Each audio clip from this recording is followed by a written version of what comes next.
গতকাল আমার এক কাজিনের সাথে কথা হচ্ছিল, কথায় কথায় কাজিনকে জিজ্ঞাসা করেই বসলাম ঈদের জন্য কি কি কিনলা।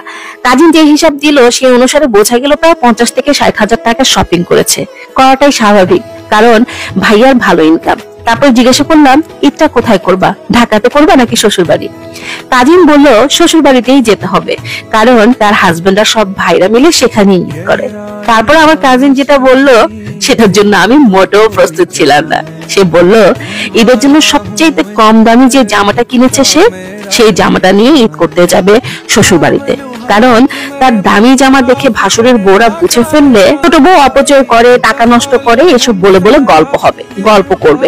এবং সেই গল্প শুধু ভাসুরের বউদের মধ্যেই যে সীমাবদ্ধ থাকবে তাও না, শাশুড়ি কানে টুক করে চলে যাবে। এই ভয়ে শ্বশুর বাড়ি দামি জামা কাপড় নিয়ে যাওয়া যাবে না। সবাই হিংসা করে, সেখানে হিংসায় কেউ কারো ভালো দেখতেই পারে না। আর সবচেয়ে মজার কথা হলো আমার যে কাজিন, সে কাজিনের যতগুলো ভাসুরের বউ আছে সবাই হচ্ছে গ্রামের মেয়ে। গ্রাম থেকে ইন্টার পাস বা ম্যাট্রিক পাস মেয়ে দেখে দেখে তারা বিয়ে করছে।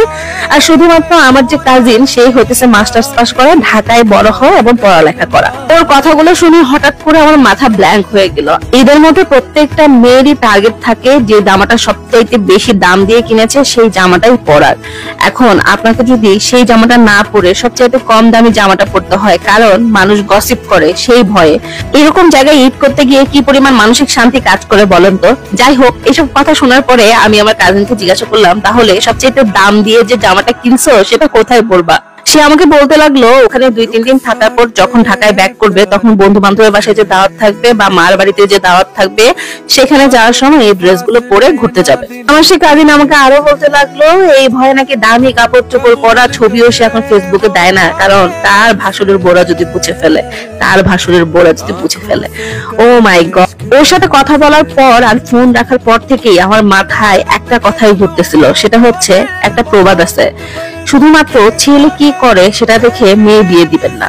ছেলের ফ্যামিলি, ছেলের বংশ, ছেলের ভাই ব্রাদার সবকিছু একসাথে দেখে তারপরে মেয়ে বিয়ে দিবেন। মনে মনে আমার হাসিও পাইতেছিল, কারণ এদিকে আমার শ্বশুর বাড়িতে আমার ননাস, আমার ভাসুরের বোরাই দামি দামি কাপড় পরে, আর আমি খালি তাদের কাছ থেকে শোনার চেষ্টা করি কোত্থেকে কিনছেন, আমিও কিনবো। কিন্তু আমার কপাল খারাপ, আমি তাদের মধ্যে এত সুন্দর সুন্দর কালেকশন পাই না। তাদের চয়েস এতই ভালো। আসলে কিছু কিছু মানুষের পেটে এত হিংসায় ঈদের দিনে জামা কাপড়ও তারা বদনামি করার জন্য ছাড়ে না।